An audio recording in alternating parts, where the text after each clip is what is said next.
So what's the best way to handle a counteroffer from a current employer after receiving an external offer? Okay, so you've decided to leave, you've gone out interviewed, you've gotten an offer, and then as you're basically leaving, your current company counteroffers you, right? And I'm always one that's you need to be thoughtful about whether the counteroffer is really something that you want, because the question comes back to why did you leave? So it depends on what stage you're in, right? If you kind of want to stay and you're not heavy leaving, but you're like, hey, let me look around, and you got a call from a recruiter, you had a conversation, then you can sort of have that conversation internally and be like, hey, just want to let you know, like we've been talking about career growth. Hopefully you've been talking about career growth with your boss. And I got this call from a recruiter and there's somebody who's looking to go.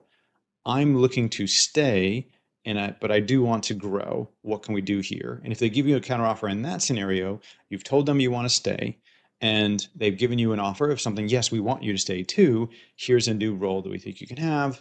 Then you kind of accomplish your goal. So I would say that's definitely a good option. The option to sort of be very wary of is you've had this conversation. They've said, no, we don't really have a lot of growth here. You're not sort of seen as positively as you want to. You decide to go, and then you do all the interviewing and you get the offer and you tell them to leave and that you're going to leave. And then they come back with a counteroffer. That's the one you should be very sort of wary of. Again, just my, word me, because why did you want to leave? Because that didn't change, right? So yes, they might give you new money. Yes, they might give you a title. That's good, but the underlying culture, whatever it was that made you leave in the first place, is still there, right? And so the one exception there is, again, if you're a director and they're going to give you a VP title, or they're going to give you a title that you want, that you think you can then parlay into another role, even better, maybe take it. But you think about that as, okay, I'll take it and I'll stay for 6 months, right?